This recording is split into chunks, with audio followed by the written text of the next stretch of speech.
Hi, welcome to another video, and it's weekly sim racing news roundup time. And oh boy, has it been a busy week with a lot going on. That's an understatement.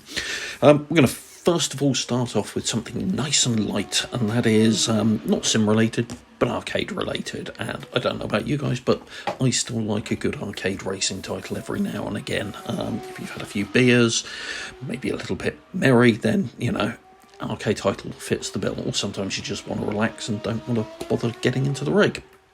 But that said, Hot Wheels has been announced. So Hot Wheels Racing title has been announced, and whilst we've not seen any gameplay footage on this one yet, we do kind of know you'll have the ability to build your own tracks, which is cool, quite frankly, for me anyway. So yeah, Hot Wheels is coming sometime this year, apparently.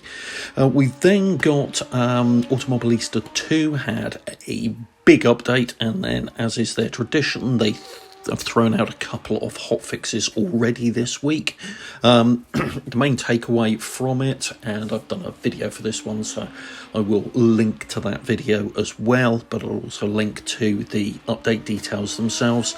So there's a lot of fixes, more tyre work, physics work, force feedback work going on in there.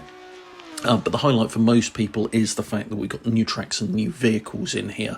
So Spa 93 has now been added into the title, which is great because it's from a time that very often doesn't get reflected in Sims, and that is when it had the old bus stop chicane layout rather than the newer one. So that's well worth checking out.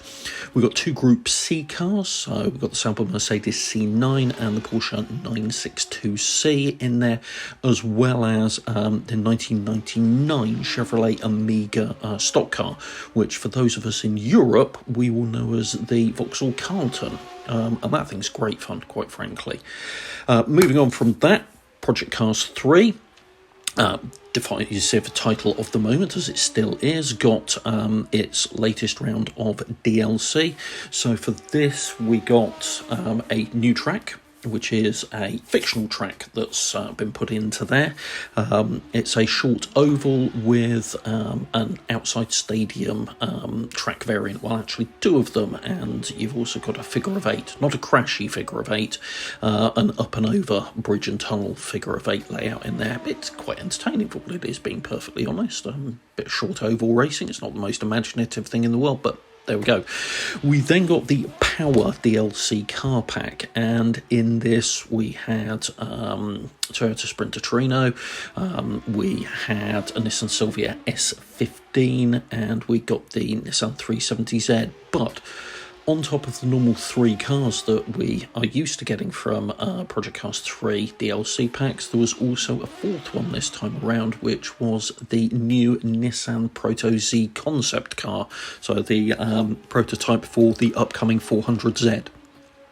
It's quite a good fun little DLC and update on that one. The update itself didn't bring many changes to the title itself. Again, I put a video together on that, so check that out, and I'll link details down below as normal. Assetto Corsa Competizione got a hotfix, nothing major in regards to that. KartKraft got an update, nothing major in regard to that. In fact, that one was so small that, being perfectly honest, I still can't find any patch notes around it, so be interesting what's in there. And in terms of tiny little updates, here's a weird one. If you haven't checked my video on this one, go and have a look. Assetto Corsa got an update. Yes, Assetto Corsa, not Assetto Corsa Competizione. Assetto Corsa got an update. A whole 46 whole 46 megabytes of it. Tiny, teeny little one. Now, it was quite strange, this one, because one thing that it has done that we know and can see and has stayed is it's introduced the liveries used in the Ferrari Huboldt All-Star Racing event to the 488 Challenge car. So if you downloaded when the eSport event was on the 488 Challenge car, you've now got some new liveries for that from the update. What it did also do was add in a new folder for an official Kunos car. It was an empty folder, nothing in there, for a BMW M2 competition in there. Now, they then released a subsequent, I think it was about 12 or 16 megabyte update that removed that folder, so that's a bit shenanigan-y and strange, but again, I've put a video together on that one, so check that out. No patch notes to link to you on that because they haven't put any out around that. We then got an update for RFactor 2, so again, most of this in terms of the update for RFactor 2 was background stuff and tweaks to the visuals on some tracks, but they did also release some roadmap plans around this, and one of the things they have also now done is put out 3 different build streams at once that you can sign up to through Steam. So you can have the latest stable release, you can sign up for a development release, or you can go back to the last stable release.